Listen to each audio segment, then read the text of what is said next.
اس لیے امام اعظم مراد ہے کہ حضور کی ولادت سے لے کر آج تک ملک فارس کی ہسٹری پڑھی جائے، علماء تو ہزاروں پیدا ہوئے، مگر جس شان کا علم امام اعظم کا ہے اس شان کا علم کسی ہے کا نہیں، اس لیے مراد امام اعظم ہے۔ نعرہ تکبیر، نعرہ رسالت ہے۔ حضرات ایک نئی سوچ ہے، ایک نئی فکر ہے، ہر شخص کو یہ بتانا چاہتے ہیں ہمارا منزل، ہمارا ہدف کیا ہے، ہماری منزل کیا ہے، ہماری جستجو کیا ہے اور ہمیں رکنا کہاں ہے۔ تو ایسے عظیم خطیب کو میں آپ کے روبرو پیش کرنے جا رہا ہوں، آئیے ہم اور آپ ان کا استقبال نعرہ تکبیر اور نعرہ رسالت سے کر لیں۔ نعرہ تکبیر، نعرہ رسالت، علماء اہل سنت زندہ باد، مسلک اعلی حضرت زندہ باد، مسلک اعلی حضرت زندہ باد، فیضان شاہ مینا، نعرہ تکبیر، نعرہ رسالت۔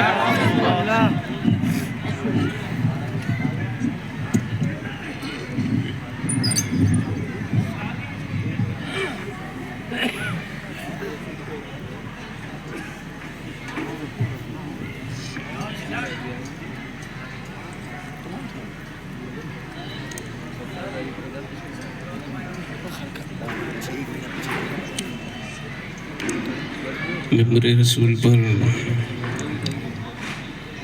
جلوہ افروز ارباب علم، مدارس کے ذمہ داران، اساتذہ، علماء، قراء، حفاظ، ائمہ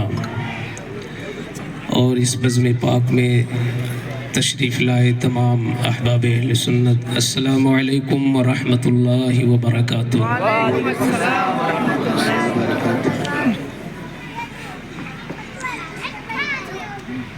سب سے پہلے گزارش یہ ہے کہ ماحول کو بالکل سنجیدہ کریں اور پڑھنے والے کو محسوس ہو کہ میرے سامنے جو لوگ ہیں وہ سننے کے لیے بیٹھے ہیں۔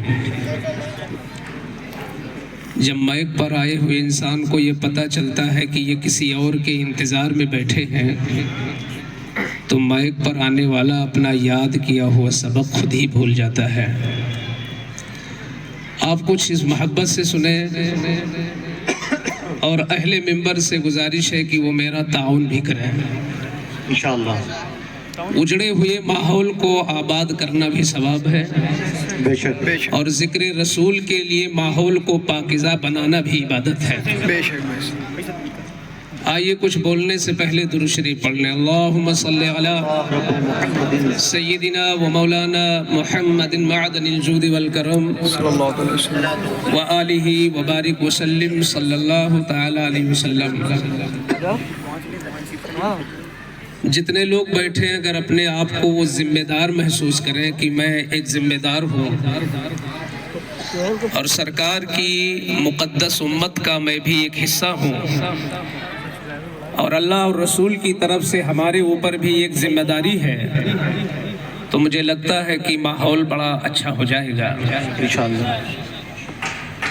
عام طور پر میں دیکھتا ہوں کہ جب کسی انسان کی تعریف کی جائے اس کی خود کی، تو وہ ماحول کتنا بھی پراگندہ ہو آدمی چوکنا ہو جاتا ہے کہ دیکھیں مجھے کیا کہا جا رہا ہے۔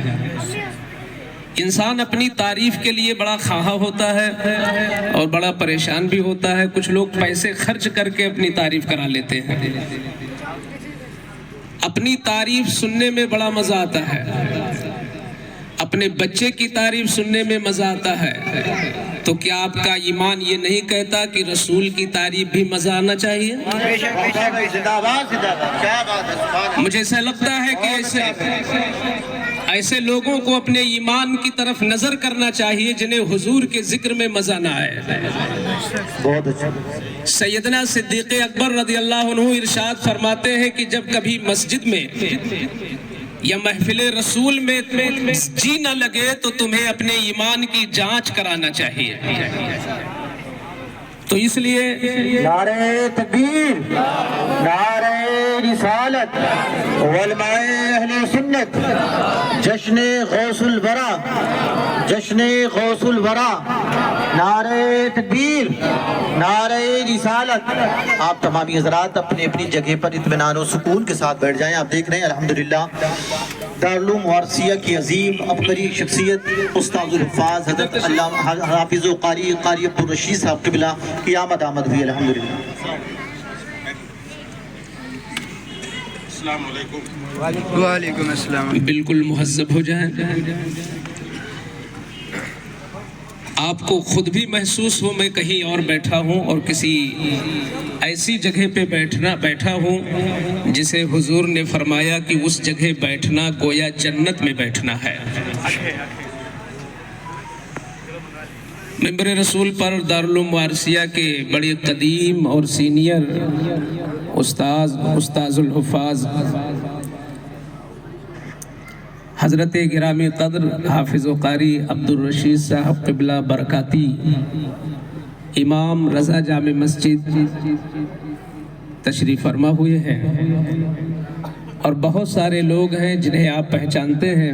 میں تو آپ کے بیچ ہر ہفتہ آتا ہوں اور بہت سارے موضوعات پر کچھ نہ کچھ الٹا سیدھا بول چکا ہوں۔ آج کے اس سالانہ 7ویں سالانہ اجلاس میں میں نے جو گفتگو کا عنوان چنا ہے وہ مجھے بھی خوب پسند ہے، اور مجھے لگتا ہے آپ بھی پسند کریں گے انشاءاللہ بے شک۔ ہم لوگ بڑے خوش نصیب ہیں کہ 1,24,000 کم و بیش نبیوں میں جس مکرم اور محترم نبی کو اللہ نے نبی کے ساتھ اپنا محبوب بھی بنایا، اسی محبوب ترین رسول کی امت میں ہمیں جگہ عطا فرمایا۔ آپ محفلوں میں حضور صلی اللہ علیہ وسلم کی زندگی کے مختلف گوشوں پر سنتے رہتے ہیں، صحابہ کی عظمتوں پر گفتگو ہوتی رہتی ہے، شرق و غرب میں پھیلے ہوئے اولیاء کرام کے عنوانات سے تقریریں ہوتی رہتی ہیں، مگر میں اس وقت جو ضرورت محسوس کرتا ہوں، ایک ایسی ہستی جس ہستی کے ہم پیروکار بھی ہیں اور ہم اپنے نام کے ساتھ ان کے نام کی نسبت بھی رکھتے ہیں، مگر انہیں جانتے بہت کم ہیں۔ یہ ہماری کمزوری ہے کہ جس ہستی کے احسان سے اس وقت امت محمدیہ کا پورا طبقہ دبا ہوا ہے، آپ سوچ رہے ہوگے وہ کون سی ہستی ہے؟ وہ وہی ہستی ہے کہ جس کی ولادت حضور کے وصال کے تقریباً 70 سال بعد ہوئی، جن کی پیدائش مصطفیٰ جان رحمت کے وصال کے 70 سال بعد ہوئی، مگر یہ ان کی عظمت ہے کہ ان کی پیدائش کی خبر مصطفیٰ نے دے دی تھی۔ کیا بات ہے، سبحان اللہ۔ اور صرف یہ نہیں کہا تھا کہ 70 سال کے بعد ایک بچہ پیدا ہوگا، یہ نہیں کہا تھا۔ آپ توجہ سے سنیں کہ کس شاندار انداز میں حضور نے ان کا تعارف کرایا۔ یہ بخاری اور مسلم کی متفق علیہ حدیث ہے، یعنی جو بخاری میں بھی ہے اور مسلم میں بھی ہے۔ حدیث کے ان دونوں اماموں نے اس حدیث کو اپنی اپنی کتاب میں بیان کیا۔ آقا ارشاد فرماتے ہیں، والذی نفسی بیدہ لو کان العلم بالسریا لتناولہ رجل من بنی فارس۔ اے لوگوں سنو، اس ذات کی قسم جس کے قبضے قدرت میں مجھ محمد کی جان ہے، ایک ایسی ہستی ملک فارس میں پیدا ہوگی جس کے علم کا یہ عالم ہوگا، جس کی صلاحیت کا یہ عالم ہوگا، جس کی بصیرت کا یہ عالم ہوگا، جس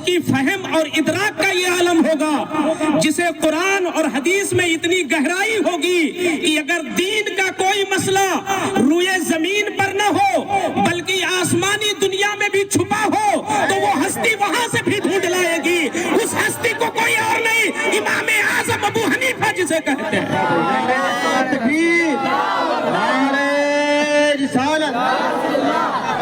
یہ حضور فرما رہے ہیں. اب یہاں منکرین کے لیے ایک جگہ ہے کہ وہ کہہ سکتے ہیں کہ مفتی صاحب آپ دارالعلوم وارثیہ میں اپنے درسگاہ میں تو بچوں کو مطمئن کر سکتے ہیں کہ یہاں حضور نے ابو حنیفہ کو کہا ہے، لیکن اس حدیث میں کوئی ایسا لفظ نہیں جو لفظ یہ بتائے کہ اس سے مراد امام اعظم ہی ہیں. کیسے ہم مانیں؟ کیونکہ حضور نے یہ فرمایا ہے صرف کہ ملک فارس میں ایک بچہ پیدا ہوگا، فارسی نسل میں ایک جوان پیدا ہوگا. تو فارسی نسل میں کیا تنہا امام اعظم ہی ہے؟ ملک فارس میں ہزاروں علماء پیدا ہوئے، حضور کے بعد ہزاروں فقہا پیدا ہوئے، ہزاروں علماء پیدا ہوئے، اور قیامت تک نہ جانے کتنے علماء ملک فارس میں پیدا ہوں گے. تو کیا ضروری ہے کہ اس سے آپ نے امام اعظم ہی کو مراد لے لیا؟ تو میں کہوں گا میں نے کیا، آؤ بڑے بڑے ائمہ سے پوچھتے ہیں. یہ علامہ جلال الدین سیوطی ہے، یہ علامہ شامی ہے، یہ بڑے بڑے فقہا اپنی اپنی کتابوں میں درج کرتے ہیں کہ یہاں اگرچہ حضور نے نعمان ابن ثابت تو نہیں کہا ہے، لیکن بلا شبہ اس میں کوئی شبہ نہیں ہے کہ مراد امام اعظم ہے. اس لیے امام اعظم مراد ہے کہ حضور کی ولادت سے لے کر آج تک ملک فارس کی ہسٹری پڑھی جا